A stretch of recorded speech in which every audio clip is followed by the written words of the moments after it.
Bueno, buenas tardes a todo el mundo. Por favor, acaben de tomar sus asientos.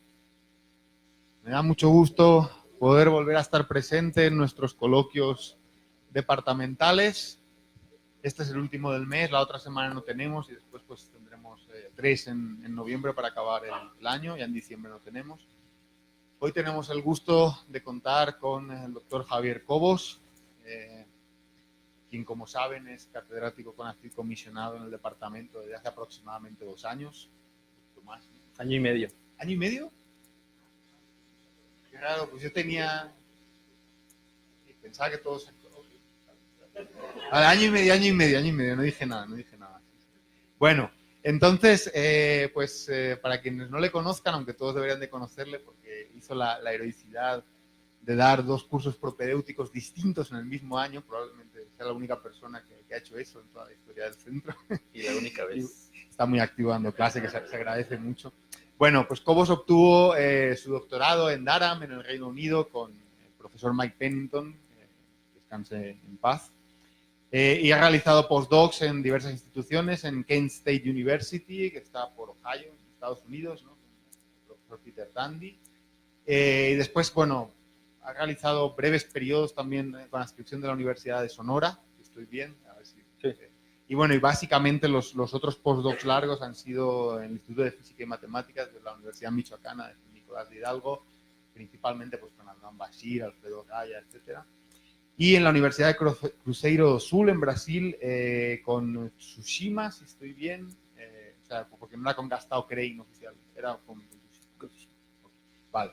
Bueno, y pues nada, pues tenemos la suerte de contar con él desde hace un tiempo, se dedica pues a QCD en el régimen no perturbativo, ecuaciones de Schwinger-Dyson, simetría quiral, etcétera, también impacto del medio nuclear, este tipo de cosas. Y hoy nos va a dar un coloquio general sobre estos temas. Bien. Bueno, gracias. ¿Te escucha así hasta allá? Bien. Bueno, antes de empezar con el contenido, me gustaría decir obviamente algo acerca del título. Claro, está bastante pretencioso, ni voy a hablar de todo lo que sea acerca de QCD, obviamente porque no sé todo, y tampoco acerca de física hadrónica. ¿Sí? La idea es dar una perspectiva bastante global de QCD o cromodinámica cuántica, como se conoce también, y de física hadrónica, pero en particular lo que voy a hacer es hablar de física hadrónica desde el punto de vista de las herramientas que he utilizado ya hace bastantes años, y como Pablo lo mencionó, se conocen como las ecuaciones de Schwinger-Dyson. Entonces, para eso voy a usar un ejemplo que probablemente sea muy conocido por todos, o por lo menos lo han escuchado desde sus estudios de electrodinámica, por ejemplo, electrodinámica clásica, electrodinámica cuántica y o mecánica cuántica. ¿Sí? Entonces, como les digo, la idea es dar una perspectiva general, sobre todo de física hadrónica, pero desde el punto de vista de las ecuaciones que se conocen de Schwinger-Dyson de QCD. ¿Sí? Entonces, bien, este es el contenido de la plática. Parece extenso, pero realmente no lo es. El número de diapositivas es más o menos como 40 y algo. Entonces, lo que voy a hacer primero es, para todos los que nunca han escuchado esta palabra, hadrones, voy a poner en contexto qué son, dónde están, cuánto miden, cuánto pesan, etc. Y después de ahí voy a partir para aplicar lo que se conoce como estas ecuaciones de Schwinger-Dyson al estudio de estas partículas, ¿sí? Y en particular voy a hablar acerca de su estructura electromagnética. Hay muchas cosas que uno puede estudiar sobre los hadrones, ¿sí? De hecho, no voy a hablar en general de todos los hadrones, voy a tomar uno, el más simple de todos, y lo voy a introducir más o menos como se introdujo históricamente. ¿Sí? Entonces, después, la plática se divide básicamente en 2 partes. Uno que tiene que ver con PQCD o QCD perturbativa, ¿sí? Y el otro que es QCD fuerte o QCD no perturbativa. ¿Sí? Entonces, QCD es, como probablemente muchos lo sepan, es una parte del modelo estándar, ¿sí? Y tiene dos regímenes muy importantes. Uno es el régimen donde uno puede aplicar todo lo que conoce de teoría de perturbaciones, y otro régimen donde uno no puede hacer eso que está ahí, y por lo tanto tiene uno que inventarse nuevos métodos para poder calcular cosas que son intrínsecamente no perturbativas. Y esa cosa que voy a calcular se conoce como factor de forma electromagnético. ¿Sí? Entonces, y antes de presentar obviamente el resultado, voy a hablar acerca de estas ecuaciones de una manera más o menos genérica. Bien. Entonces, todo el mundo sabe, o todos sabemos, que el átomo es compuesto. ¿Sí? Es una partícula en cierta manera no elemental, está compuesta, sabemos que está dentro del núcleo atómico, y fue descubierto hace más de 100 años por Rutherford. ¿Sí? Nuestro modelo del átomo más moderno es el que está constituido por una nube de electrones y un núcleo que contiene toda la carga positiva y se encuentra en el centro. ¿Sí? Para que se den una idea de los tamaños, el átomo tiene más o menos este radio, 10 a la menos 10 metros, ¿sí? Del orden de angstroms. Y el núcleo atómico tiene un tamaño del orden de Fermis, o 10 a la menos 15 metros. ¿Sí? Entonces, los objetos de los cuales voy a hablar se encuentran aquí dentro del núcleo y tienen radios característicos menores a 10 a la menos 15 metros. ¿Sí? Entonces, algo más que sabemos acerca del núcleo es que este contiene básicamente toda la masa de cualquier átomo. Si, por ejemplo, la masa de un electrón es 0.5 MeV, esta es la unidad de energía que utilizamos, y la masa del núcleo más simple, es decir, el núcleo del átomo de hidrógeno, tiene 940 MeV. Entonces, como pueden ver, básicamente toda la masa de los átomos está contenida en el núcleo atómico, y por extensión, toda la masa de la materia ordinaria, digamos, está contenida en los componentes, en el núcleo y o sus componentes, ¿sí? Además de la carga positiva, ¿sí? Entonces, este es un átomo, como se ve aquí, bastante complejo, pero el más simple es el que todos conocemos y el que hemos estudiado en mecánica cuántica, y es el átomo de hidrógeno, ¿sí? Bien. Entonces, también sabemos que el átomo, el núcleo, está constituido de protones que tienen carga positiva y neutrones que tienen carga eléctrica cero y tienen más o menos la misma masa, y eso lo sabemos desde los 30. ¿Sí? También sabemos que el protón y el neutrón tienen spin medio y toda la carga del núcleo atómico la aportan los protones. ¿Sí? Entonces, como se ve inmediatamente aquí, los protones tienen carga positiva y por lo tanto deberían de repelerse. Entonces, la pregunta que se hizo la gente hace mucho tiempo es: ¿qué mantiene unido a los nucleones, como se conoce genéricamente a los protones y neutrones, dentro del núcleo? Y la respuesta es una nueva interacción que se conoce como la interacción fuerte, que es más o menos, ¿sí?, como las interacciones electromagnéticas, ¿sí? Y el responsable, en cierta aproximación, de mantener unidos a los nucleones dentro del núcleo es una partícula que se conoce como pión. Está aquí esquematizado, ¿sí? Entonces, de una manera moderna, los protones interactúan con los neutrones intercambiando piones. En general, un nucleón interactúa con otro intercambiando piones, y eso es que los mantiene juntos dentro del núcleo atómico. ¿Sí? Entonces, también sabemos hoy en día que los protones y los neutrones no son fundamentales, es decir, tienen también estructura. Están compuestos de unas partículas más pequeñas que en principio les dan todas sus propiedades. Esas partículas se conocen como quarks.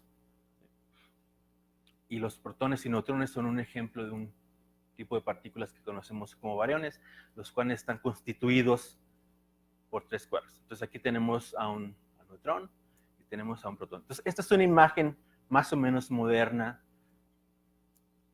del núcleo atómico, compuesto por protones, neutrones o compuesto, y esta es una caricatura bastante estática, compuesto de quarks. ¿Sí? Entonces este es el átomo, tenemos la nube de electrones, tenemos el núcleo atómico, tenemos dentro protones y neutrones, y dentro de ellos tenemos los quarks. Entonces, protones y neutrones están unidos por medio de piones. ¿Sí?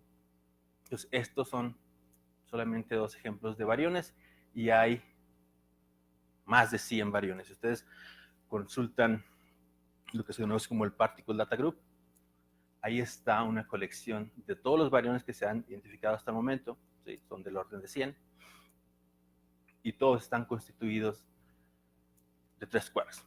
Son fermiones y por lo tanto tienen spin cimientero. ¿Sí?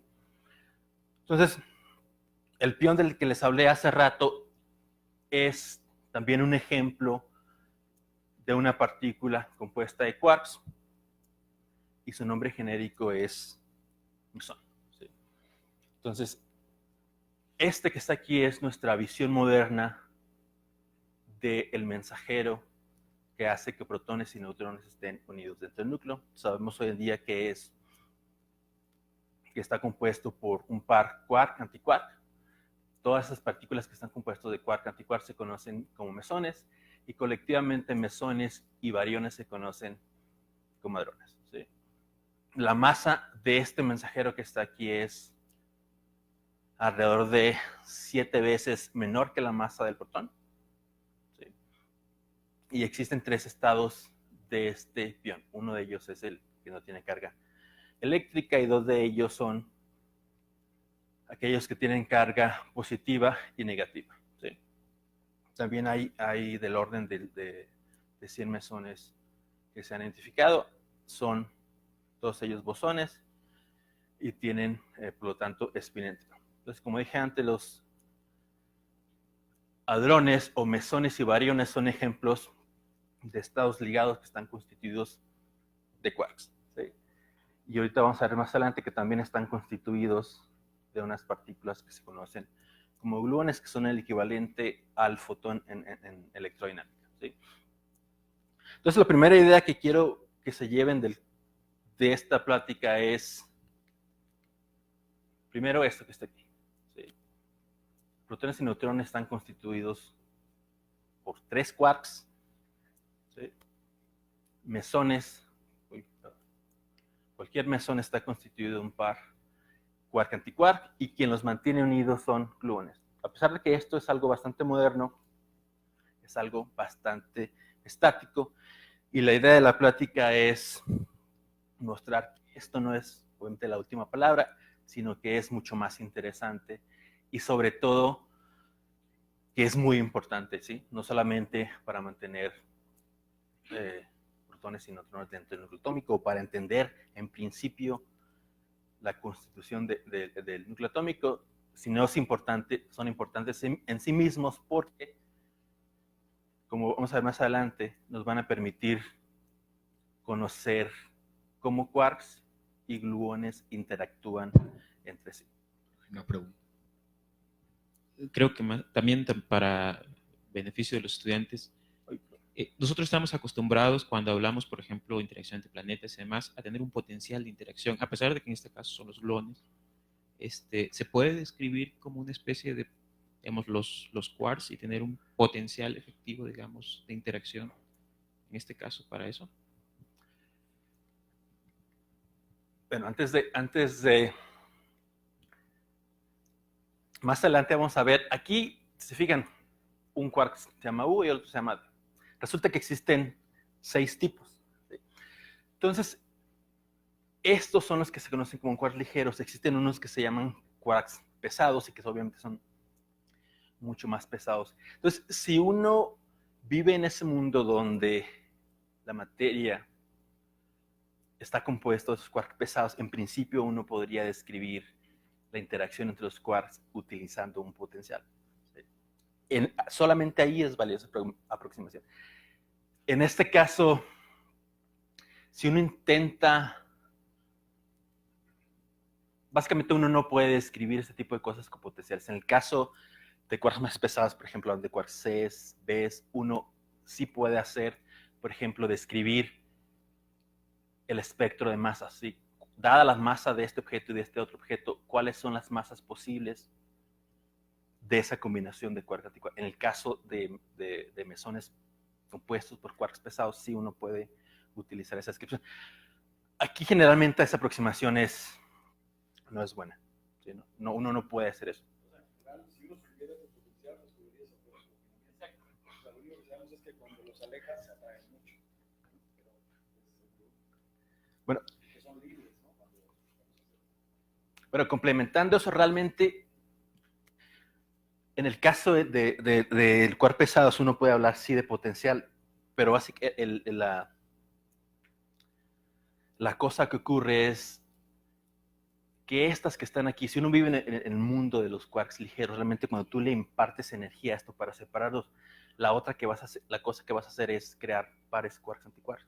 Entonces, este mesón que está aquí realmente se va a partir en un par quark antiquark, ¿sí? Esos van a formar otro par de mesones y realmente no vas a tener quarks libres, ¿sí? Entonces, por eso no funciona la descripción en términos de potenciales para el caso de quarks ligeros, pero sí funciona para el caso de quarks pesados. ¿Sí? El potencial es interacción. Hay varios, ¿no? Pero el más famoso es uno que tiene una parte tipo Coulomb, más una parte que es lineal. Y esa parte que es lineal obviamente crece con la distancia. Y es el que te dice que tú no puedes tener dos quarks separados. Claro, el potencial siempre es una aproximación en este caso, ¿no? Y el problema de quark confinement consiste en esto.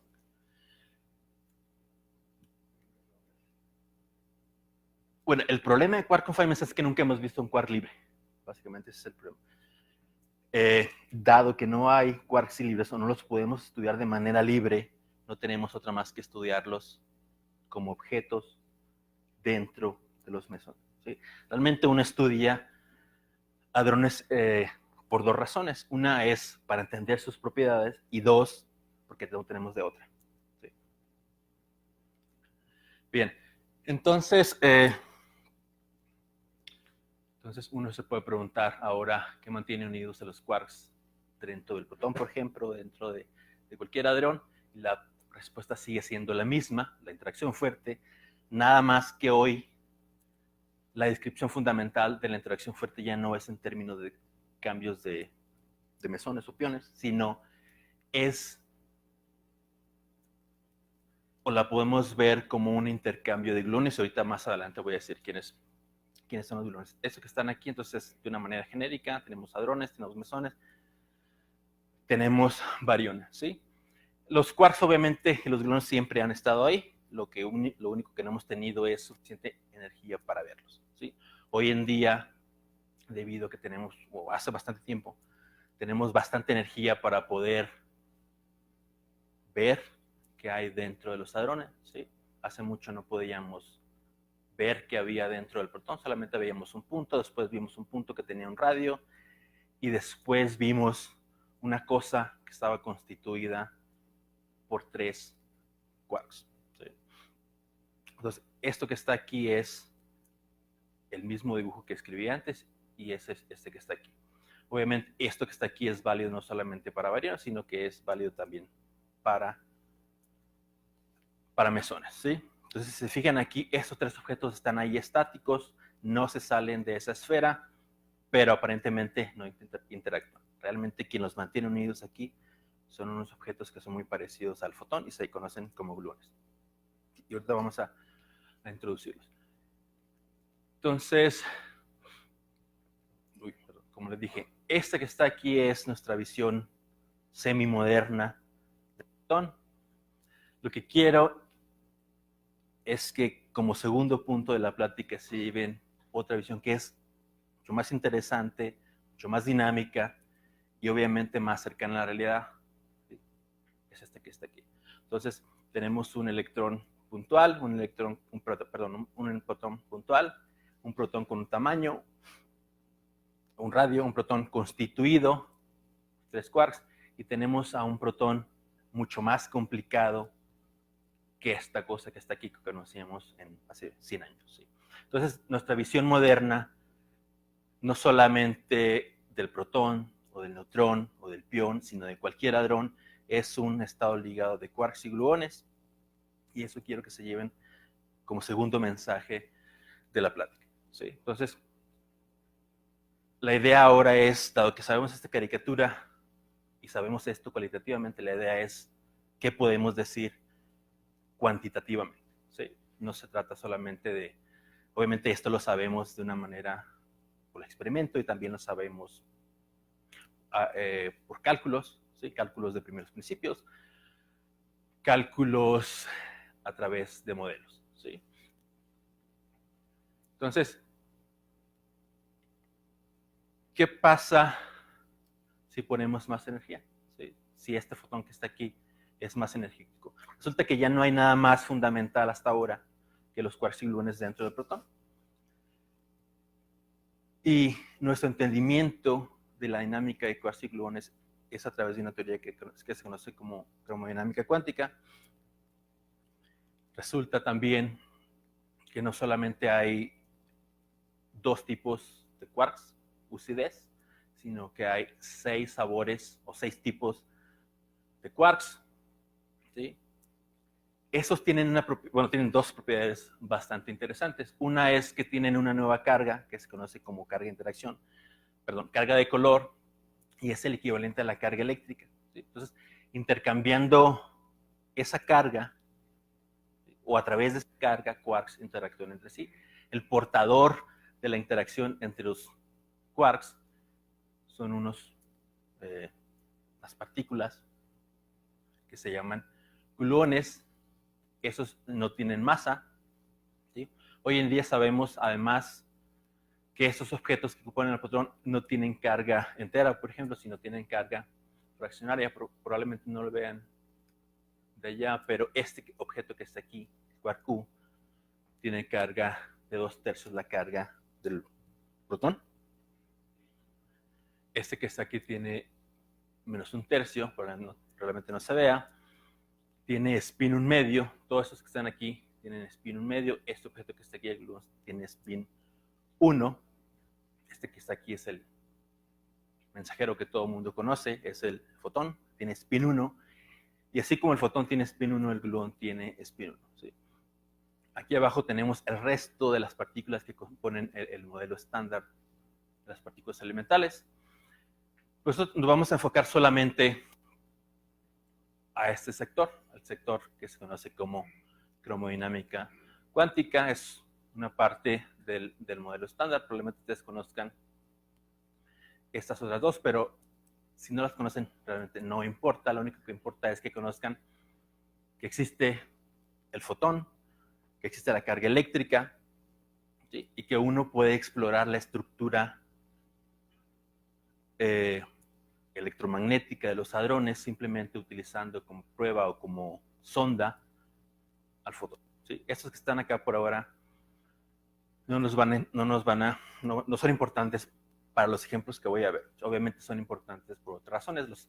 Estos objetos, los quarks, no solamente interactúan fuertemente, interactúan de manera electromagnética y también interactúan intercambiando este tipo de bosones pesados, el Z y el W. ¿Sí? Entonces, si uno quiere solamente interesarse en las propiedades electromagnéticas de los hadrones, lo único que necesitamos por ahora es esta sonda. ¿Sí? Lo demás por ahora no es interesante. Entonces, dado que tenemos ahora una teoría fundamental de cómo se propagan quarks y gluones y cómo interactúan entre sí, como QCD, la pregunta más simple es una teoría fundamental en el sentido de que tenemos una lagrangiana, ¿sí? La pregunta es, ¿podemos regresarnos y describir todas las propiedades en términos de quarks, gluones y sus interacciones? La respuesta es a veces sí y a veces no. Sí, a veces es fácil. Esto no, realmente es una manera de ponerlos en sectores. Esto. Pude haber escrito o sea, no es una multiplicación de ningún tipo. ¿Sí? Lo único que dice es que el modelo estándar contiene 3 interacciones. La fuerte, la débil y la electromagnética. La fuerte está descrita por esta parte. Se conoce como QCD. ¿Sí? Entonces, hasta ahora el modelo estándar es nuestra mejor descripción de los componentes fundamentales de la naturaleza y sus interacciones. ¿Sí? Hay una pregunta atrás, pues.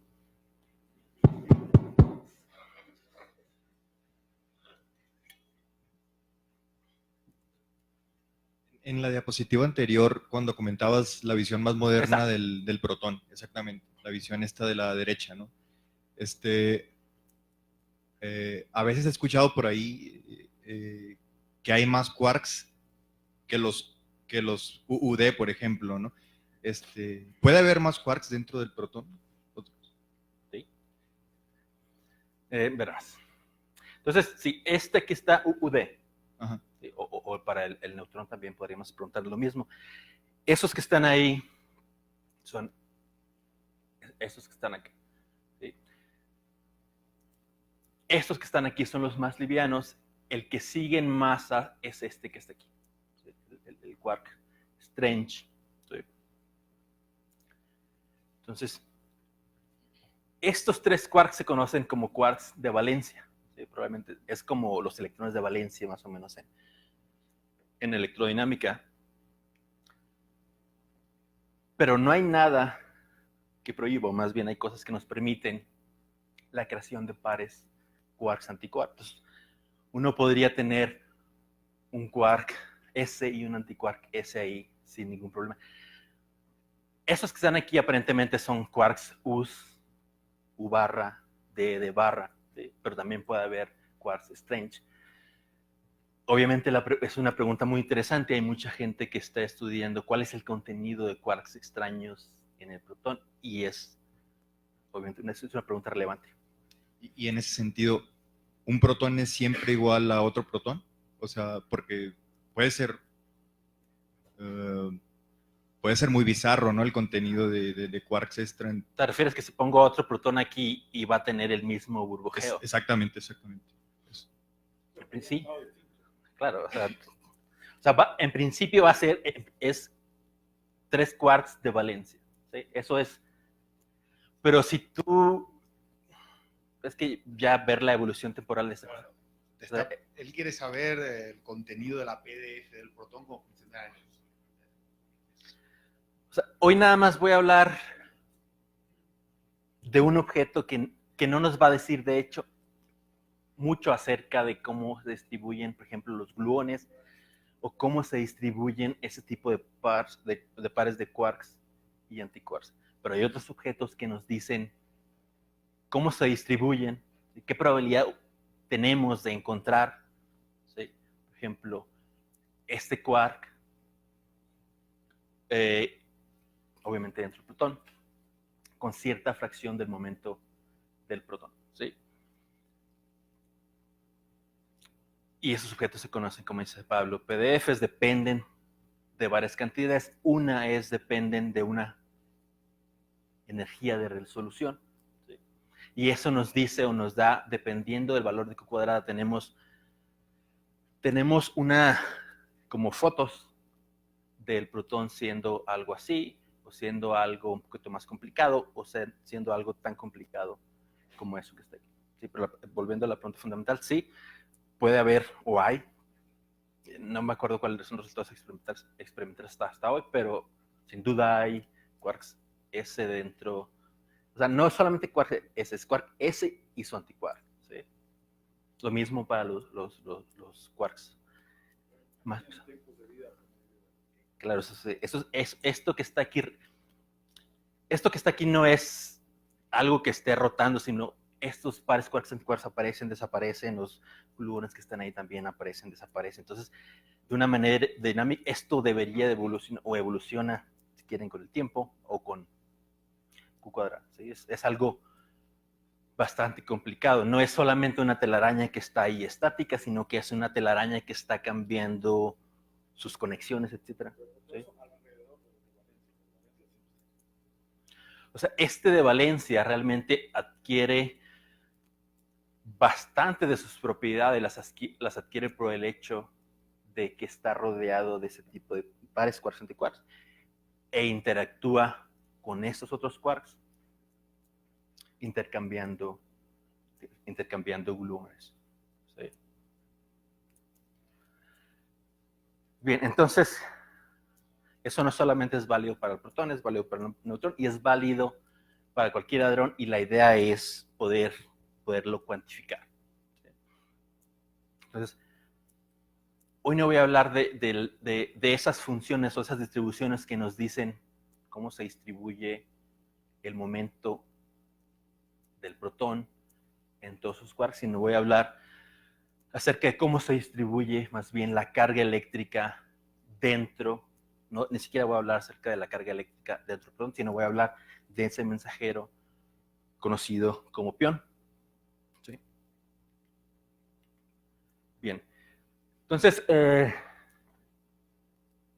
déjenme decir algo acerca de QCD o los ingredientes de QCD.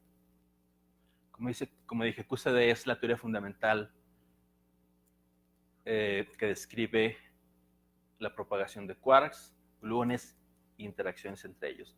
Los quarks tienen spin 1 medio, tienen carga fraccionaria, los gluones no tienen carga eléctrica, solamente tienen carga de color y son bosones que tienen spin 1. ¿Sí? Todos los hadrones están compuestos acerca de estos objetos. ¿Sí? QCD no es más que una teoría cuántica de campo, o más o menos como QED, así es que si quieren saber un poquito más acerca de la estructura del protón, hay que estudiar primero teoría cuántica de campos, QED, QCD, etc. Pero QCD no es más que una teoría norma, ¿sí? Como QED. ¿Sí? La diferencia es que hoy, dado que esta teoría es invariante ante este tipo de transformaciones, los gluones interactúan entre sí. ¿Sí? Fotones no interactúan entre sí. El hecho de que la teoría sea invariante ante ese tipo de transformación, que se conoce como transformación de norma noveliana, hace que los gluones puedan interactuar entre sí, y eso es lo que hace a la teoría realmente interesante y obviamente más complicada. Hoy en día sabemos básicamente que QCD es la teoría fundamental de las interacciones fuertes, y lo conocemos y lo sabemos realmente porque hemos aplicado QCD a un gran número de observables que tienen una característica muy importante, es que pueden describirse, aunque es muy complicado, utilizando lo que se conoce como QCD perturbativa, o básicamente teoría de perturbaciones, como ustedes lo hacen en mecánica cuántica. Aquí es donde aparecen los diagramas de Feynman, etc. ¿Sí? La granja de QCD es bastante simple, es muy parecida a la de QED. Tenemos por un lado las partículas que tienen masa, o las partículas de materia. Por un lado, en QED tenemos a los electrones. En el caso de QCD tenemos a los quarks. En el caso de QED tenemos a los fotones. En el caso de QCD tenemos a los gluones. ¿Sí? Quien nos permite que estos interactúen entre sí es el hecho de que la transformación de norma es noveliana. Por lo tanto, estas cantidades que están aquí son diferentes de cero. En QED, estos objetos que están aquí son cero. Por lo tanto, si fijan, aquí tenemos este objeto al cuadrado. Entonces, eso hace básicamente que un gluón pueda interactuar con dos gluones más, o entre 4 pueden interactuar entre sí. ¿Sí? Eso es lo único relevante de esto que está aquí. Los índices que están aquí nos dicen que QCD, que hay 6 sabores de quarks, esos tienen carga de color. Son partículas que tienen spin 1/2. ¿Sí? Los gluones también tienen carga de color y tienen básicamente spin 1. Eso lo podemos ver aquí. Los quarks tienen masa, los gluones no tienen. Entonces la masa de los quarks, o la masa corriente, como se conoce, se nota por MQ y es un parámetro de QCD. Ese parámetro no lo podemos conocer de la teoría misma. Ese parámetro, obviamente ustedes saben que la masa de las partículas elementales está dada por su interacción con el bosón de Higgs. Entonces ahí es donde entra el bosón de Higgs. El otro parámetro relevante de esa teoría es la intensidad de interacción entre quarks y gluones. ¿Sí? Eso se conoce como alfa. Ese ahí se denota, se define básicamente como se hace en QED. Es E cuadrada sobre 4pi en QED y aquí es G cuadrada sobre 4pi en QCD. Bien, de nuevo, perdón. Esta es la Lagrangiana que estaba antes. Esto que está aquí se conocen como las diagramas de Feynman. ¿Sí? Estas que están aquí, de una manera, son las famosas reglas de Feynman. Entonces, si uno quiere hacer teoría de perturbaciones, lo primero que tiene que hacer es empezar o saber cómo entran estos pequeños diagramas para construir cosas más complicadas. ¿Sí? Las reglas de Feynman nos dicen cuál es, digamos, el objeto matemático asociado a eso que esté. Entonces, eso realmente no es importante. Lo único que es importante es que quarks interactúan entre sí intercambiando un gluón. Gluones pueden interactuar entre sí con un vértice de 3 gluones o un vértice de 4 gluones. ¿Sí? Otra cosa que es muy importante para poder aplicar teoría de perturbaciones al cálculo de procesos en QCD es el hecho de que esta cantidad que está aquí, alfa S, depende de la energía, de una energía característica de un proceso que estamos estudiando. ¿Sí? Y lo importante es que esta cantidad, conforme estudiemos objetos a distancias muy pequeñas, ¿sí? O momentos muy grandes, nos va a permitir utilizar todo lo que es teoría de perturbación. ¿Sí? Básicamente es todo lo que voy a decir acerca de teoría de perturbaciones, pero existe toda una industria que se conoce como QCD perturbativa, donde uno hace predicciones para muchos procesos en QCD. Entonces, más adelante voy a presentar una predicción de QCD perturbativa al objeto que nos va a interesar y ahorita lo voy a definir enseguida. Entonces, el otro mensaje que quiero que se lleven es que QCD o cromodinámica cuántica no es sinónimo de cromodinámica cuántica perturbativa. ¿Sí? Existen dos regímenes, como dije. En QCD uno es el régimen perturbativo y el otro es el no perturbativo, que ambos son muy complicados. ¿Sí? Donde hemos avanzado mucho más es en el régimen perturbativo, porque podemos utilizar todas las herramientas de teoría de perturbaciones. Pero existe otro régimen que es tan interesante o tan importante. ¿Sí? Básicamente todas las propiedades de los hadrones se deben a ese régimen y ahí no podemos utilizar todas las herramientas de los diagramas de Feynman, las reglas de Feynman. Esta cosa se conoce.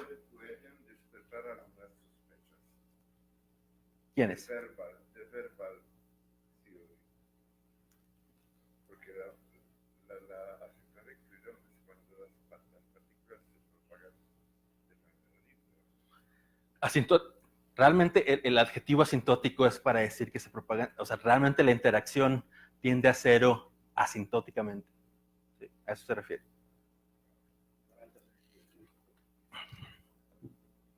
O sea, en principio aquí para que esa cosa sea cero, Q cuadrado tiene que ser infinito. A eso se refiere con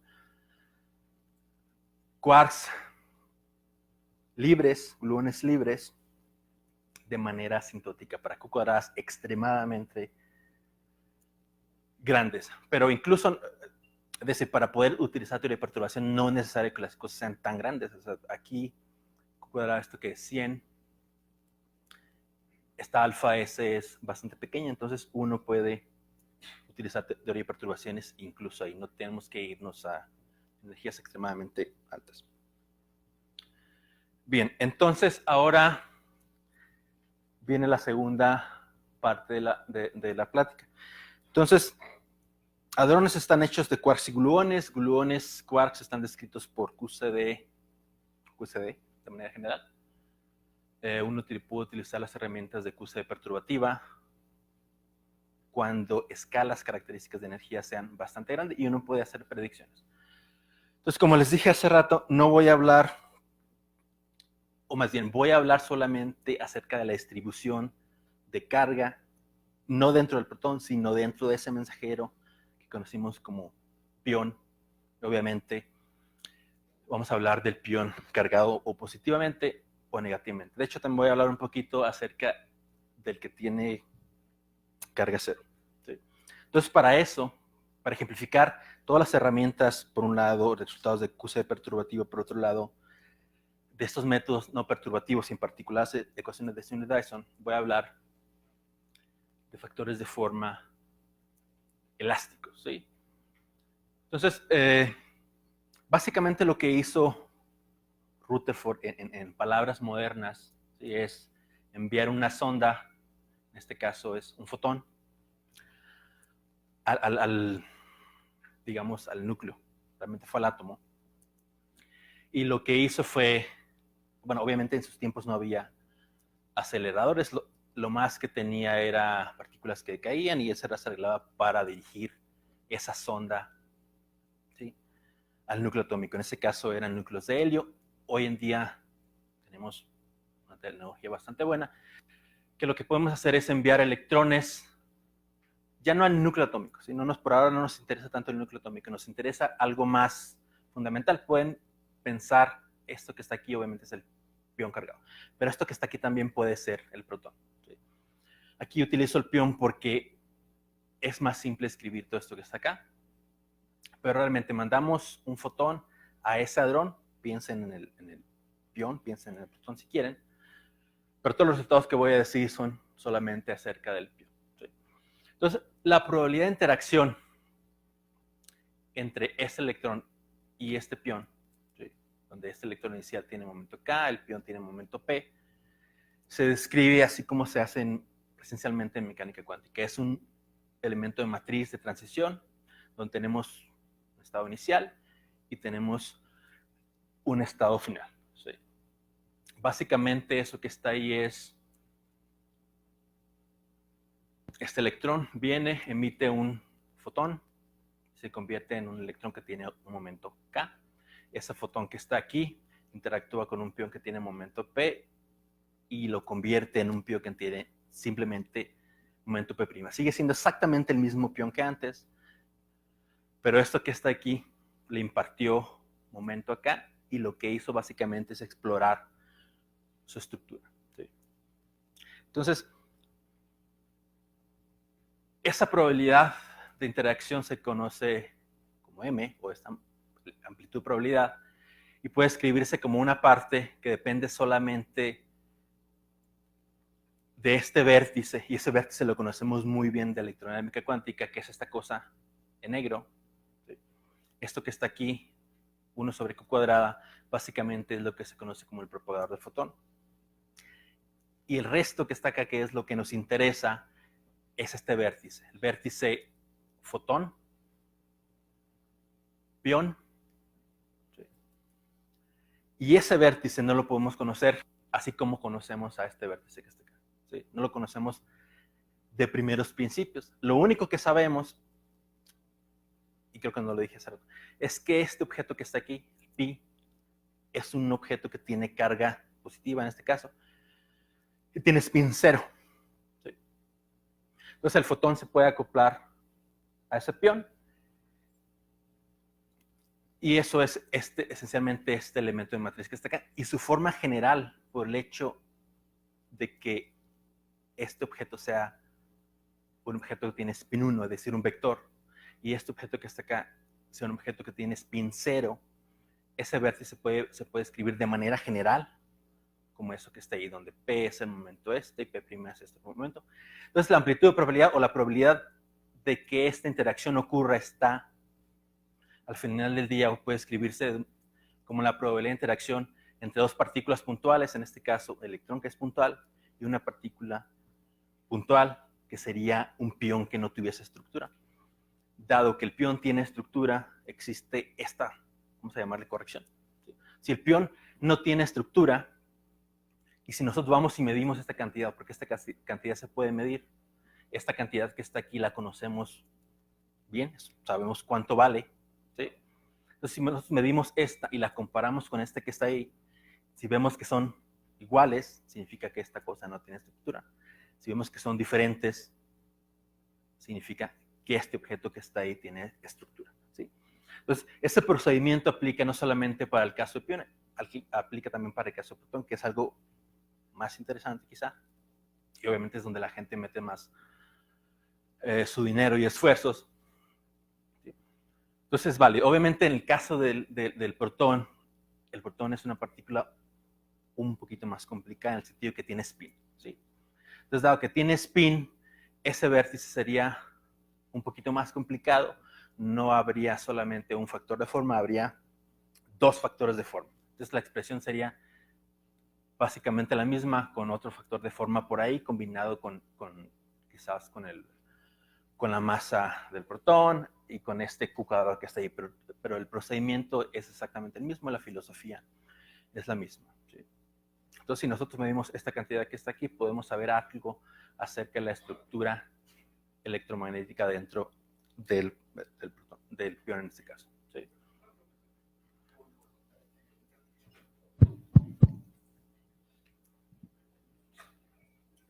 Esta prueba solo sirve para pues quarks y gluones. ¿No puede ser eso de probar si tiene estructura? ¿También funcionaría para el tau, por ejemplo? Para ver En principio sí, pero nadie ha encontrado estructura. En principio tiene carga, podemos mandarle un fotón y exploramos su estructura. No solamente para cualquier cosa que tenga carga en principio. ¿Sí? Bien, bueno, creo que... Entonces, existen otros factores de forma también interesantes. Este que está aquí no solamente es interesante de una manera pedagógica, este que está aquí se conoce experimentalmente y se planea medir. ¿Sí? Esto se midió como en los 70s por ahí, pero para valores de Q cuadrado muy pequeñas. Realmente esta cosa no se conoce de manera experimental bien. ¿Sí? Entonces hay bastantes esfuerzos experimentales. Uno de ellos es lo que se conoce como el Jefferson Lab, ¿sí? O el upgrade que le llaman del Jefferson Lab, donde se va a medir esta cantidad. ¿Sí? Entonces, como dije antes, esta cantidad, la idea es conocerla. ¿Sí? Entonces, hay una cantidad muy grande de modelos, ¿sí? Que te dicen cómo debería ser eso que está ahí. Entonces, los resultados experimentales son útiles por sí mismos, pero además nos pueden decir qué modelos son buenos, qué modelos son malos, ¿sí? Y descartar o decir cuáles son los apropiados. Obviamente los apropiados serían aquellos que vengan directamente o lo más directamente posible de QCD. Entonces existen otros factores de forma que son tan interesantes como ese, y este se conoce como el factor de forma de transición del pi0. ¿Sí?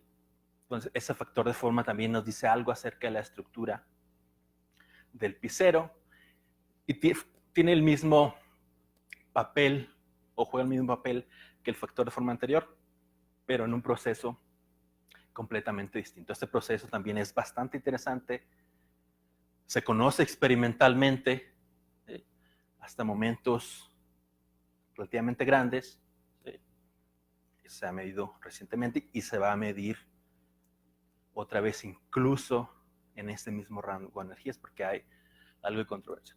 Entonces, el resto de la plática es hablar acerca de este que está aquí y del otro anterior. ¿Sí?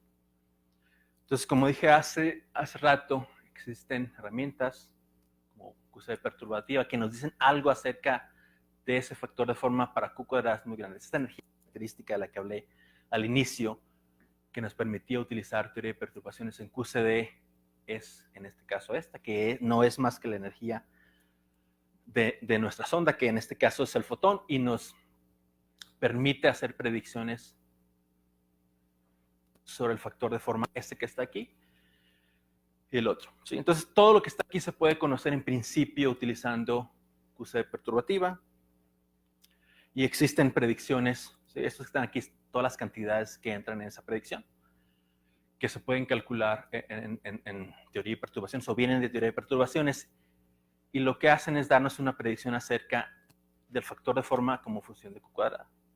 Si ustedes ven aquí, Fp va como algo dividido por Q cuadrada. Entonces, la evolución en Q cuadrada de ese factor de forma predicha por QCD en los 80s, dice que el factor de forma va como 1 sobre Q cuadrada, o ese producto que está aquí va esencialmente como una constante. ¿Sí? Entonces, una cosa que es importante es esto que está aquí. Esta cantidad es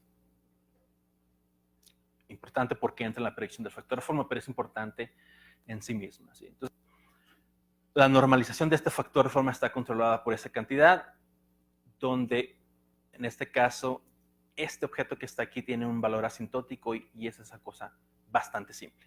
¿Sí? Entonces resulta que podemos hacer algo muy similar para el factor de forma G de transición que hablé hace rato. Esas mismas personas hicieron esa predicción. Aquí está todo el input perturbativo, ¿sí? Y la predicción es que ese factor de forma va como 1 sobre Q cuadrado.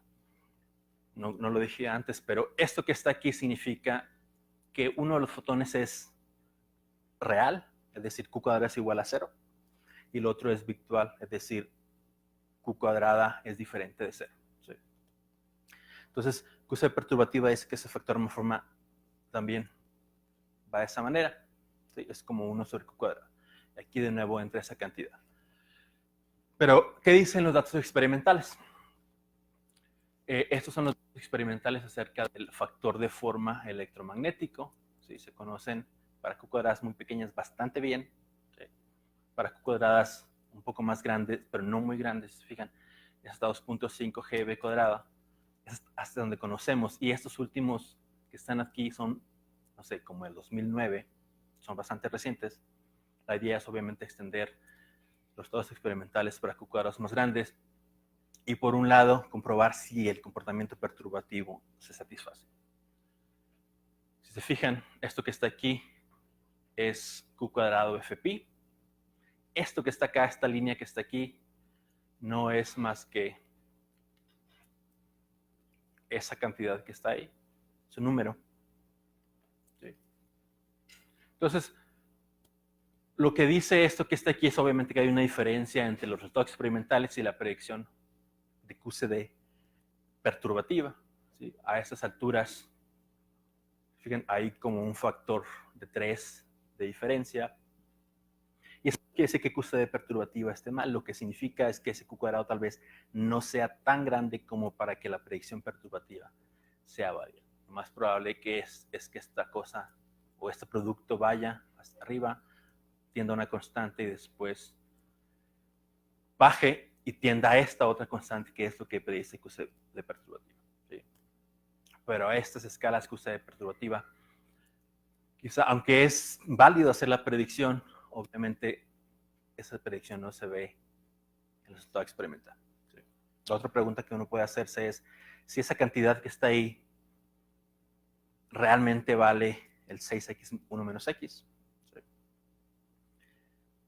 Y eso lo sabremos más adelante, ya que tengamos datos experimentales, parte del Jefferson Lab, que creo que en los siguientes años va a haber, esto se va a extender no a 40 GB cuadrados, sino se va a extender hasta 6 o algo así. O sea, es muy complicado hacer este tipo de mediciones.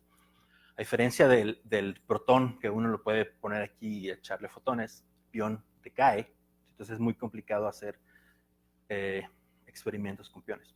¿Sí? El problema es que si no alcanza, o sea, si no se aproxima si no se aproxima su comportamiento asintótico, ese pedazo en rojo que pusiste en la transparencia anterior no sería 1. Antes es.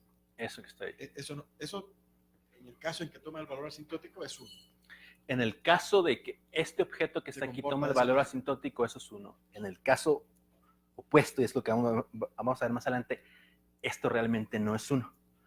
Sí, Pero contribuiría a un valor constante. El comportamiento sería igual 1 sobre Q cuadrado. sí. Aquí, Pero sin embargo, eso no es lo que se ve allá.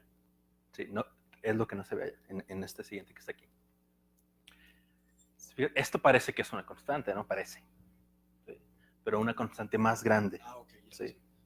Ya. Si tú tomas esto que está aquí, o incluso esto de aquí de 3 a 4, y lo levantas, eso podría parecer esa constante. ¿Sí? O sea, no es tan dramático. No es tan dramático.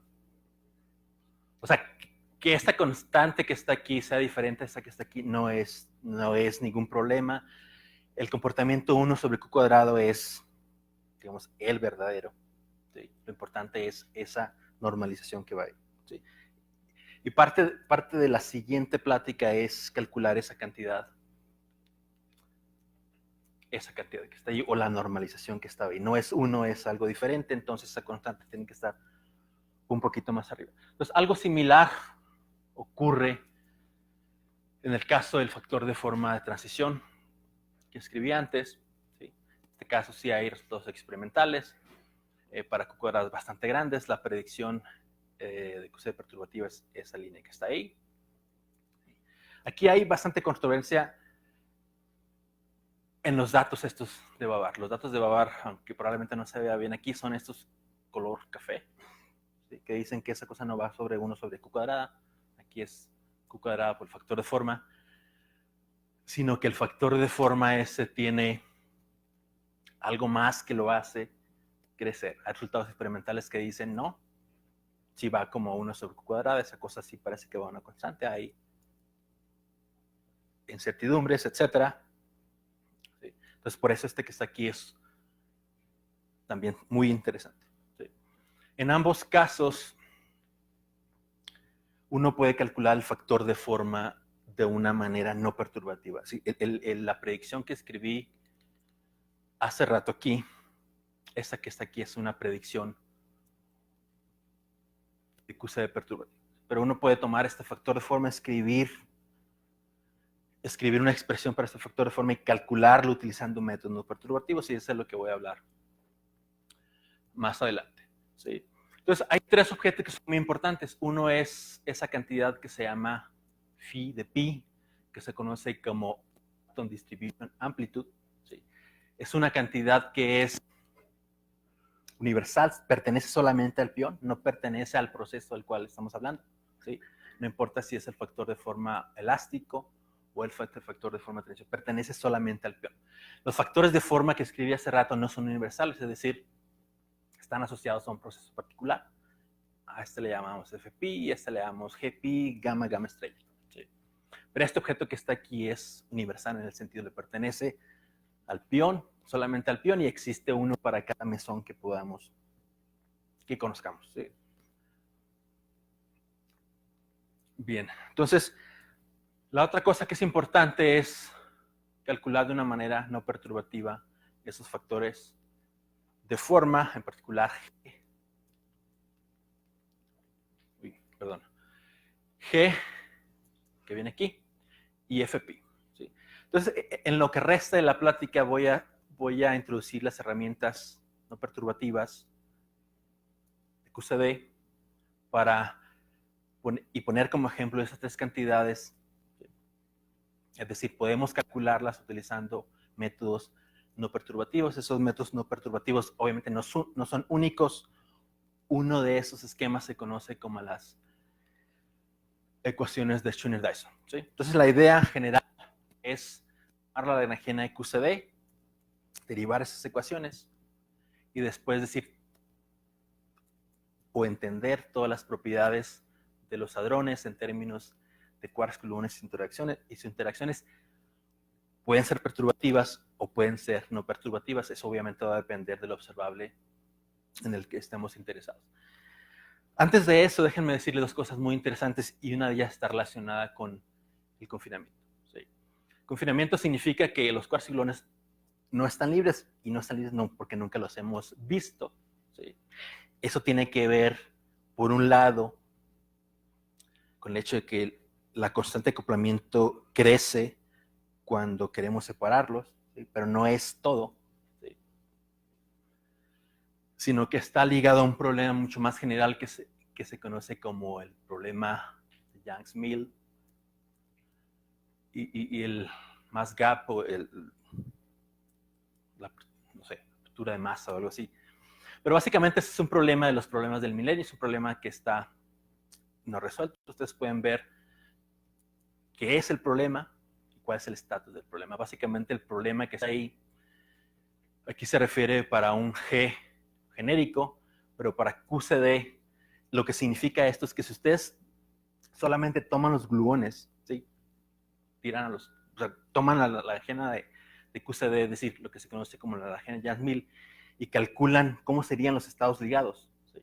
Los estados ligados serían estados ligados que tienen masa distinta de cero, positiva, ¿sí? Entonces, básicamente ese es el problema del milenio, y para QCD significa eso que está ahí, ¿sí? Las glue balls, lo que se conoce como estados ligados entre gluones, tienen una cota inferior para la masa de ese estado ligado, y eso es esencialmente positivo. Pero el problema es mucho más genérico. Aquí se refiere a un grupo G, por ahí dice algo más. Compact Simple Gauge Group, algo más complicado. Pero para lo que a nosotros nos interesa es quarks y gluones no existen libres. Es un problema abierto a explicar por qué, y obviamente es un problema muy importante. Y esa es una característica de QCD que uno no ve en la agena de QCD. La agena de QCD es bastante simple, quarks y gluones interactúan, pero nunca nos dice la agena algo acerca del confinamiento, si están confinados o no. Uno necesita hacer el cálculo, ver que por un lado tenemos libertad asintótica, por otro lado tenemos lo que le llaman como confinamiento, vamos a llamarle confinamiento, ¿sí? Y hay otra característica muy importante de QCD, ¿sí? Y eso es como el rompimiento dinámico de la simetría chiral, ¿sí? Si se fijaron, vimos que la masa del protón era algo así como 940 MeV, y vimos por ahí que la masa del pión es 140 MeV, es como 6-7 veces más pequeño que la masa del protón. La composición del protón y del pión difiere, sí, pero si nosotros tomamos a otro hadrón que se conoce como Rho, que es muy parecido a este que está aquí, nada más que tiene spin 1, la composición es exactamente la misma en términos de quarks. Ese objeto pesa algo así como, o tiene una masa de algo así de 700 MeV, es decir, como 5 veces esto que está ahí. Entonces, ese fenómeno de rompimiento dinámico y la simetría chiral es responsable de que existan los piones ligeros. Y probablemente lo vamos a ver más adelante.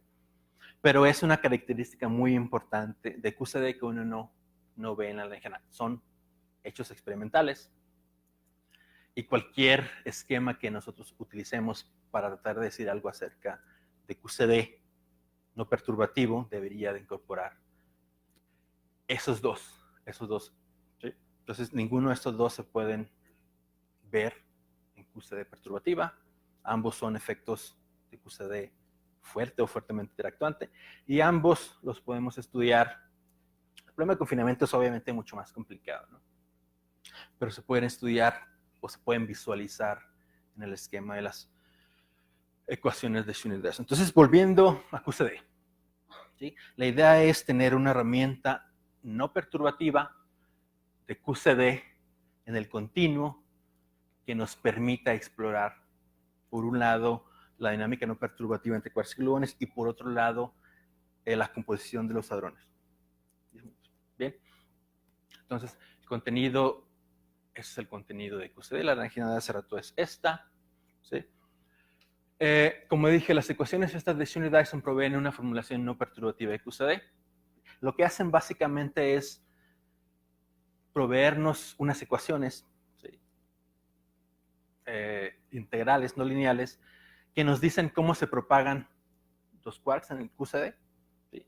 también nos dicen cómo se propagan los gluones en QCD y también nos dice cómo interactúan de una manera genérica o no perturbativa, si quieren, quarks y gluones en QCD.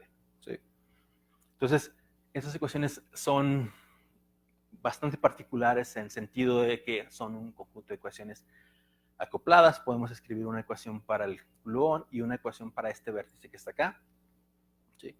En general podemos escribir un número infinito de ellas. Este que está aquí es el propagador del gluón, satisface una ecuación que es bastante complicada. Este que está aquí es el que escribí hace rato, es el propagador del gluón. El vértice también satisface, el vértice este que está aquí, es este que está acá, satisface una ecuación bastante complicada, ¿sí? Pero sin importar qué tan complicada seas, uno puede decir algo acerca de la física hadrónica, y en particular podemos decir algo acerca de observables hadrónicos, y en los que me voy a concentrar es el factor de forma del pión, ¿sí? Entonces, como dijimos, el pión es un estado ligado, quark-antiquark, para el positivo es UD barra. Entonces, en principio, ese objeto compuesto puede escribirse mediante una ecuación de estado ligado, así como la ecuación, no sé, de Schrödinger para el átomo de hidrógeno, que es no relativista. Esto que está aquí es una ecuación completamente relativista para un sistema de dos partículas que forman un estado ligado, ¿sí? Entonces, esto que está aquí es como la función de onda. No es la función de onda del pión, pero es como la función de onda, ¿sí?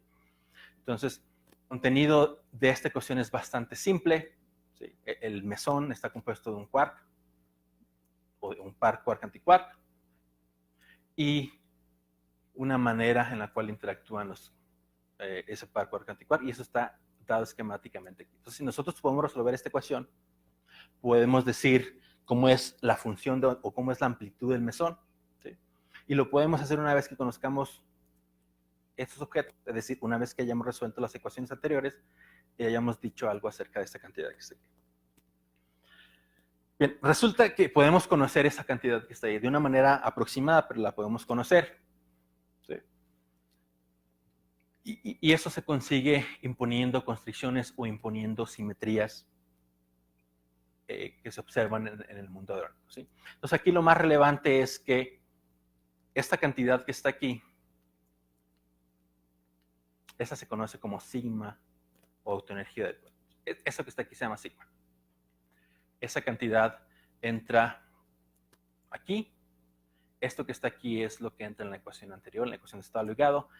Entonces, existe una simetría que se llama simetría quiral, que relaciona a estas dos cantidades. Entonces, uno puede tomar toda esa torre de ecuaciones de Schrödinger-Dyson y truncarlas, ¿sí? Pero eso implica que debemos de truncar a la ecuación de esta de Bethe-Salpeter, o eso nos ayuda básicamente, o nos provee una forma para este kernel que está aquí, ¿sí? Y eso físicamente significa que el pión sea lo que se conoce como bosón de Goldstone, y eso, para los que no los conozcan, es tarea. Pero lo único que nos dice es que esa partícula es extremadamente ligera comparada con el Rho, por ejemplo, ¿sí? Entonces, respetar o no esa simetría, o cómo se rompe esa simetría, porque esa simetría realmente se rompe, es muy importante para, digamos, el modelo hadrónico. Hay modelos hadrónicos que no respetan esta cantidad que está aquí, y por lo tanto no te dan un pión ligero, ¿sí? O lo hacen tuneando algunos parámetros, ¿sí? En el caso de estas ecuaciones no hay que tunear ningún parámetro, lo único que hay que hacer es respetar esta identidad, y eso se hace desde el inicio construyendo apropiadamente esta cantidad o esta que está acá, ¿sí? Bien, entonces antes de eso déjenme presentarles la forma general del propagador, ¿sí? Porque voy a introducir una cantidad que se llama m, que no es más que la masa del quark que está dentro del pión, en este caso dentro del protón que se propaga ahí, ¿sí? Esa cantidad está determinada a partir de esas funciones a y b. Si uno resuelve las ecuaciones de Schrödinger para el propagador S o para a y b, uno puede decir cuánto vale m, ¿sí? Entonces resulta, esas líneas que están ahí, que probablemente no las vean, son soluciones a esa ecuación. ¿Sí?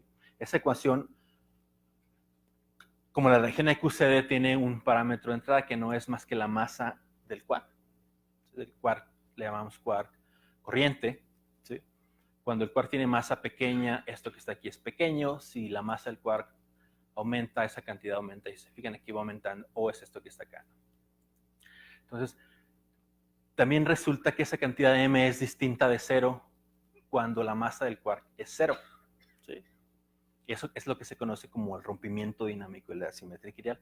Empezamos con quarks sin masa y terminamos con quarks con masa. Esta cantidad obviamente depende de cómo sea la masa de entrada. Todos esos datos experimentales, no son datos experimentales, son datos de algo que se conoce como lattice QCD. Lattice QCD no es más que otra formulación no perturbativa de QCD, ¿sí? Que nos permite calcular, y es lo mejor que tenemos en primeros principios. Sin embargo, no es tan buena cuando la masa de los quarks es tan pequeña. Tiene muchos problemas. ¿Se fijan? Lattice QCD no tiene una predicción para esa cantidad que está ahí. Entonces, Lattice, a pesar de que es muy bueno aquí, y las ecuaciones de Schneider-Dyson y Lattice QCD coinciden bien aquí, Lattice no puede ir en esta dirección, y esta dirección es la que realmente nos interesa. La masa de los quarks que componen al pión son menos que eso. Lattice, a lo más, digamos, es una gráfica algo vieja, ¿no? Pues Lattice no puede llegar hasta acá. Entonces, se dice que Lattice hace piones no físicos, en el sentido de que son muy masivos todavía.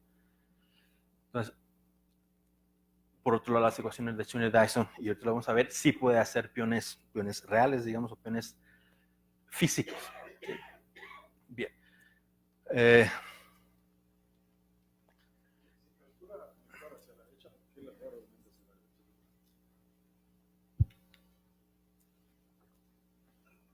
¿Te refieres aquí?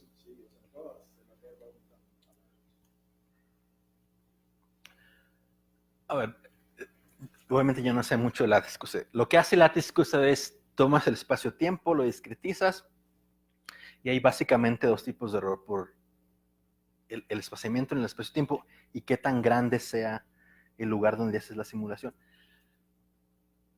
Entonces, estos P cuadradas son P cuadradas grandes, quizá tenga que ver con el espaciamiento de la red. ¿Sí? Eso puede ser, básicamente, esos son los tipos de errores. ¿Sí? Obviamente, pero no sé los detalles, porque esto probablemente ya se redujo. Hoy en día, como digo, esta gráfica es algo vieja. Entonces, tenemos quarks, gluones, tenemos sus propagadores, tenemos un kernel que podemos meter en la ecuación de Bethe-Salpeter. Podemos ahora calcular la función de onda o la amplitud del estado ligado. Esa amplitud es bastante complicada, pero no tan complicada como para poder resolverla. Entonces, una vez que calculamos esta cantidad y tenemos los propagadores de los quarks, podemos calcular cosas medibles. Una de ellas es las constantes de dedicamiento leptónicas. Entonces, una la puede escribir en términos de objetos puramente no perturbativos que vienen de las ecuaciones de Schneider-Dyson. ¿Sí? Entonces, es una manera de calcularla.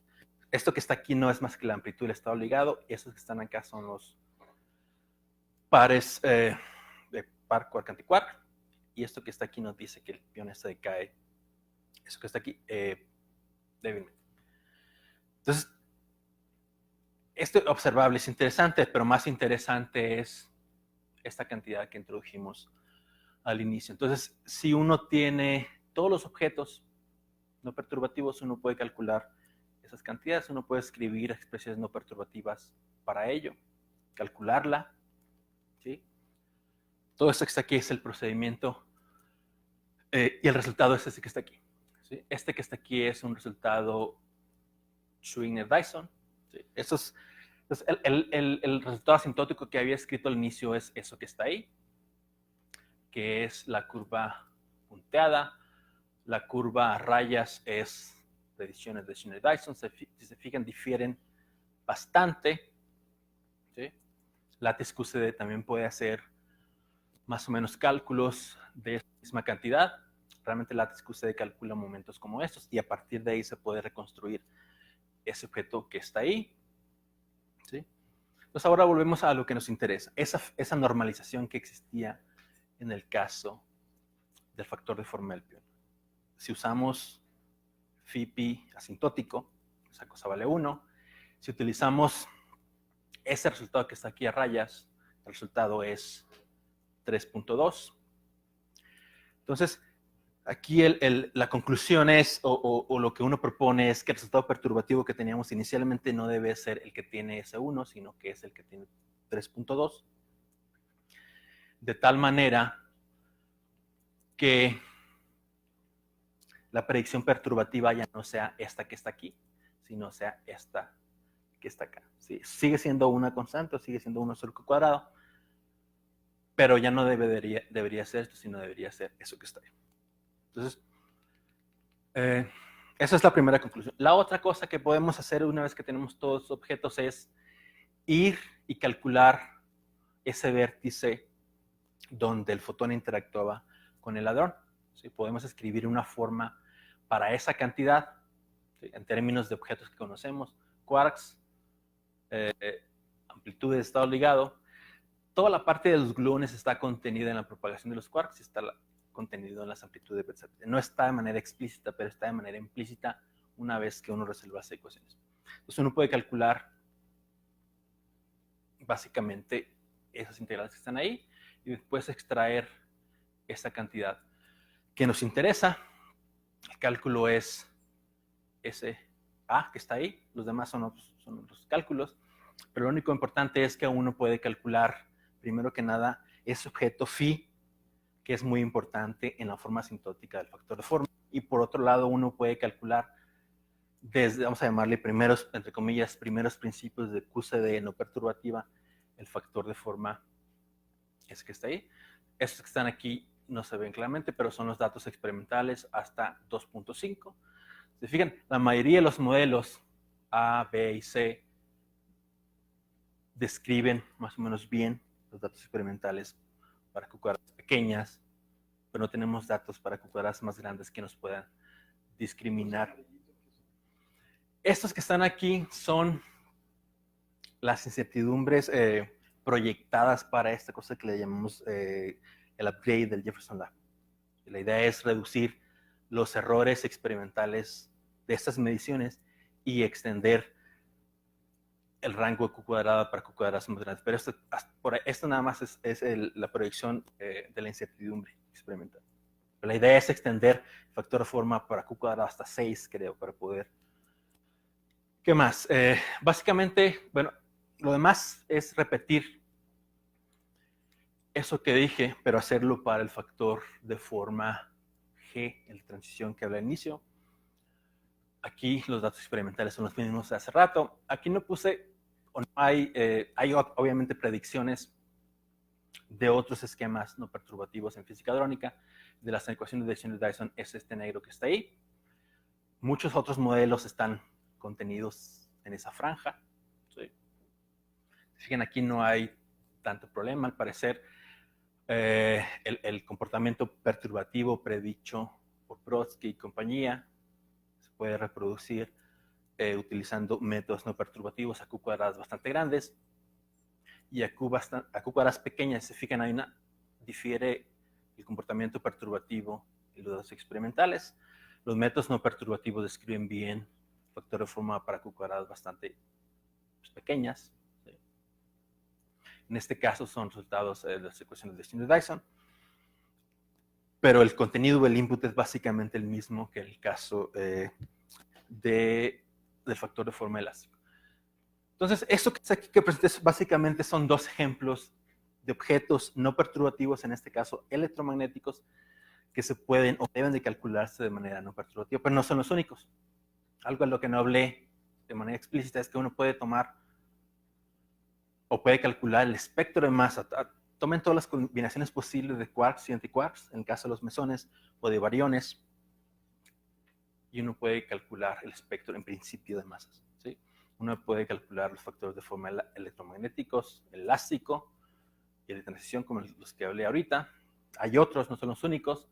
Hay objetos como la PDA que calculé ahorita. Hay otros más tan interesantes relacionados con la distribución de momento dentro de los hadrones. Hay otros todavía más modernos que los cuales ni siquiera tendremos datos experimentales, ¿sí? Pero que nos dan una visión, digamos, tridimensional acerca no solamente del pión, sino del protón. Hay mucha gente calculando ese tipo de objetos para los protones, hay gente calculando para el pión. Por un lado, el protón es más interesante, pero más complicado. Por otro lado, el pión es, entre comillas, más fácil, pero menos buscado experimentalmente. Uno puede hacer QCD a temperatura finita, etc. Y otra cosa más interesante que probablemente sea de interés para mucha gente aquí es calcular los efectos no perturbativos en elementos de matriz hadrónicos que tienen que ver con decaimientos débiles. Entonces, esto solamente, obviamente hay más cosas, pero esto es en lo que de una u otra manera ha estado relacionado. Entonces, en resumen, las ecuaciones de Schindler son buenas o prometedoras para el estudio de la física hadrónica a partir de quarks y gluones de QCD. Muchas gracias. Esto, gracias.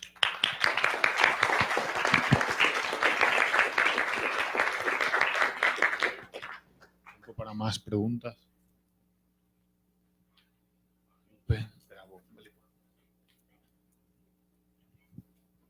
Una duda, con respecto al rompimiento de la simetría quiral, mencionabas que que el mesón Rho no explicaba por qué la masa, por qué era tan diferente la masa. Ahí cómo entraría, por ejemplo, el Higgs, o el campo de Higgs para...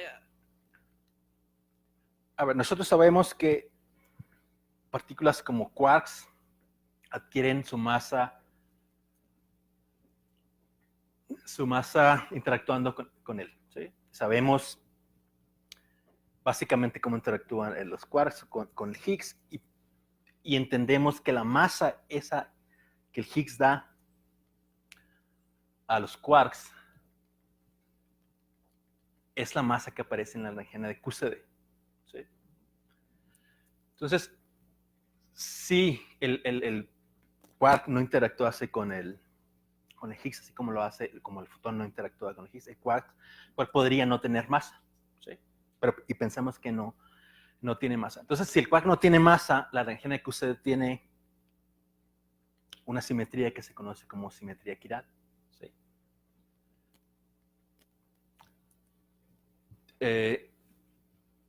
Pero obviamente sabemos que los quarks tienen masa y la tienen por el fenómeno del mecanismo de Higgs, ¿sí? Entonces, por un lado, esa simetría está rota explícitamente porque la masa de los quarks es pequeña, ¿sí?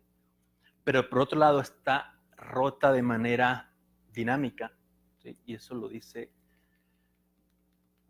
esta ecuación que está aquí, ¿sí? Si la masa del quark es 0, tendríamos esta curva. Entonces, una vez que metemos este quark a interactuar con los gluones o quarks dentro de QCD, ese quark adquiere masa y esencialmente eso te dice que hay un rompimiento dinámico de la simetría quiral. Cuando el quark interactúa con el Higgs, tenemos estas curvas, ahí hay un rompimiento explícito de la simetría quiral, pero también obviamente dinámico, ¿sí? De otra manera la masa sería pues una constante. Y realmente la masa esa que está ahí dentro en el vacío depende de cómo se propague, en este caso, el quark, ¿sí? ¿Por qué la masa del Rho es más grande que la masa del pi si realmente son el mismo objeto? ¿Sí? Eso está relacionado, con el hecho de que esa simetría quiral es una simetría quiral, y el otro tiene que ver con el hecho de que el pión es un pseudoescalar, ¿sí? Entonces los números cuánticos del pión corresponden a esa transformación quiral, ¿sí? Entonces, en el caso del Rho, es una partícula es una partícula vectorial. Básicamente es la conexión que existe entre, y por ejemplo, aquí nada más hay un pión sin masa, en otros casos podría haber más partículas sin masa, ¿no? Entonces, aquí la conexión entre el rompimiento de esa simetría, ¿sí? Está quiral, en este caso, está muy relacionada con los números cuánticos, en este caso del pión, que es una partícula quiral o es una partícula pseudoescalar. básicamente. Entonces, el Rho no lo es, por lo tanto, no está, digamos, constreñido por esa simetría. ¿Otras preguntas? Sí.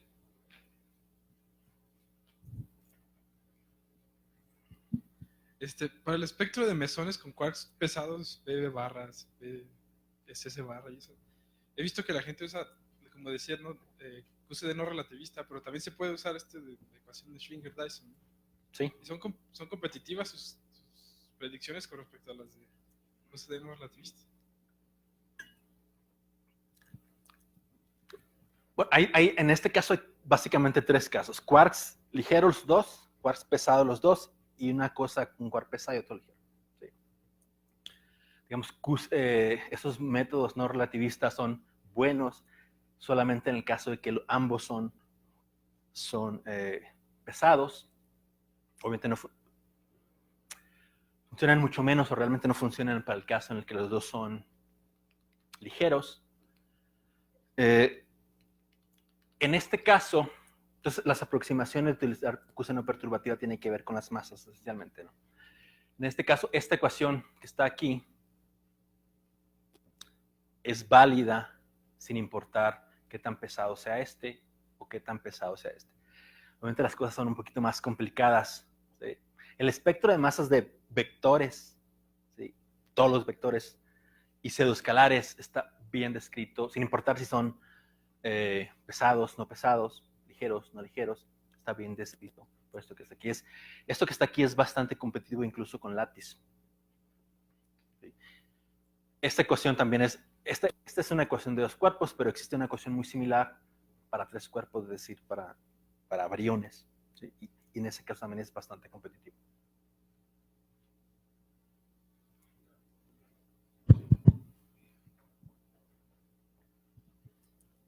Me queda duda de si se sabe cuál es la limitante que tiene Lattice ¿por qué no dar la curva que da las ecuaciones de Schwinger-Dyson? Es una. Sí. Esta gráfica es vieja. Y probablemente sea mucho mejor. Entonces, aquí hay 2 cosas. Estos incertidumbres o errores experimentales y la otra es ir en esta dirección. ¿Sí? Uno de los problemas, como dije, Lattice resuelve las ecuaciones, si quieren las ecuaciones de Schwinger-Dyson o QCD, lo resuelve, como su nombre lo dice, en una red, la cual tiene puntos puestos de manera discreta. No solamente hay una distancia entre los puntos, sino que la red tiene un tamaño. Entonces, ahí hay 2 tipos de errores. Otro tipo de error tiene que ver con la masa de los fermiones que Lattice mete ahí. ¿Sí? Entre más pequeña sea la masa de eso, es más complicado para ellos hacer los cálculos. Hasta donde yo sé, es algo computacional. ¿Sí? Probablemente hay alguna otra razón, pero es un problema computacional ir en esta dirección. ¿Sí? Estos que están aquí sí son errores que tienen que ver con el espaciamiento de la red, con el tamaño de la red, pero ir en esta dirección, masas pequeñas, es un problema de computación hasta donde yo sé. ¿Sí?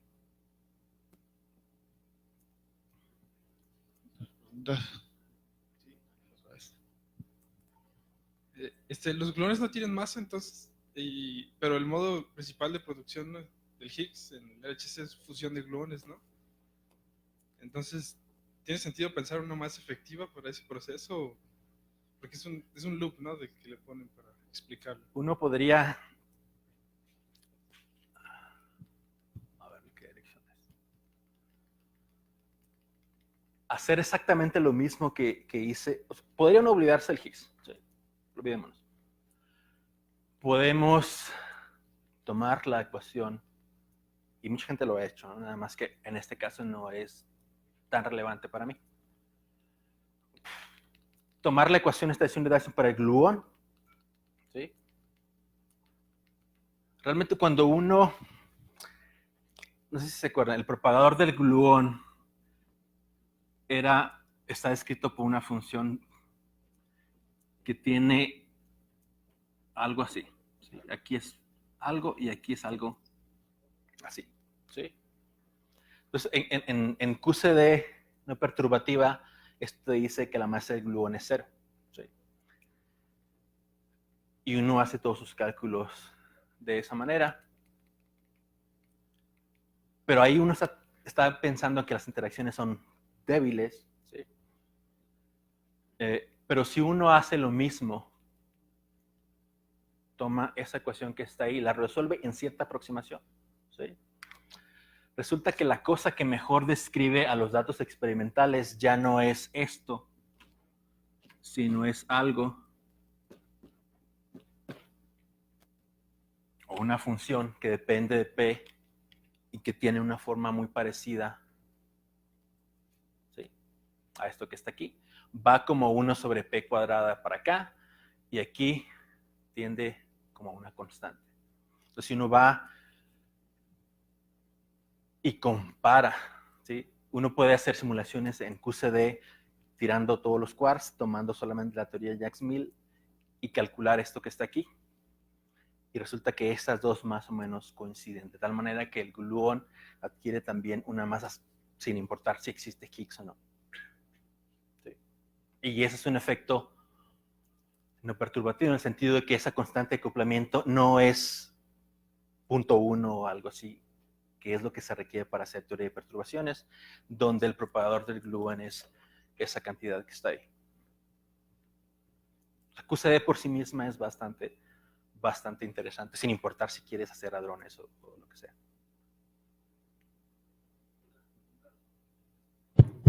Sí. ¿Cómo se calculan las masas de los hadrones? O sea, se calcula, no medir. En este caso, hay varias maneras de hacerlo, pero ¿dónde está la ecuación?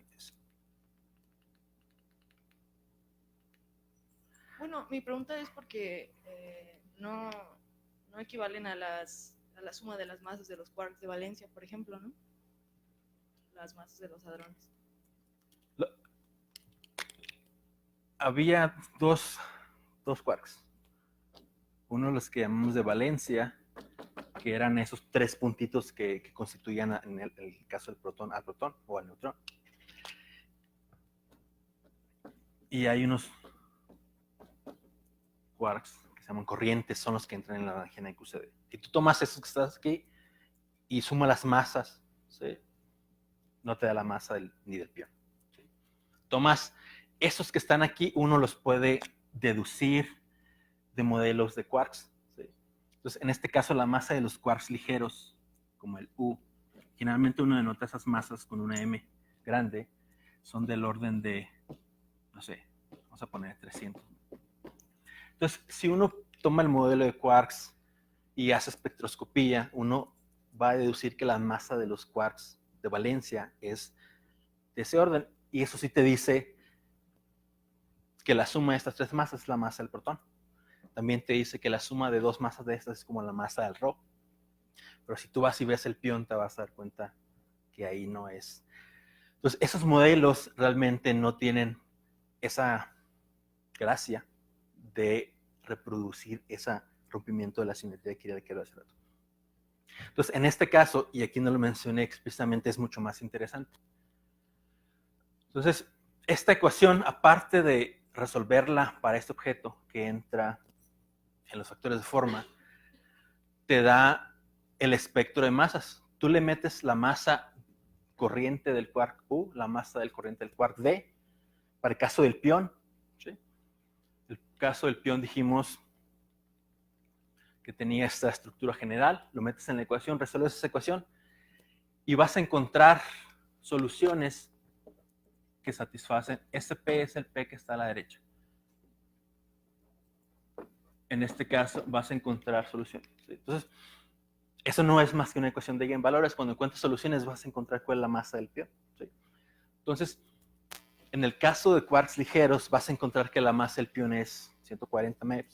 Y si luego si metes un Rho, la estructura es más complicada, pero el procedimiento es exactamente el mismo. Vas a encontrar que la masa del Rho es 700 y algo. Si tomas el kaon, por ejemplo, entonces vas a tener un quark U, un S, y vas a encontrar que la masa del kaon que obtienes aquí es muy parecido a la masa experimental. Y lo mismo ocurre con todos los pseudoescalares y también como vectores como el caso del Rho. Entonces, en este caso es esencialmente una ecuación de eigenvalores. En otros modelos, en el modelo de quarks, uno hace espectroscopía. En otros casos, Lattice QC también puede hacer el espectro de... Lattice QC predice... Se puede calcular la masa de absolutamente todos los hadrones. Pero ahí es otra manera de calcularlo. ¿Sí? Gracias. Una pregunta más. ¿Hay más preguntas? Bueno, si no, agradecemos mucho a Cobos.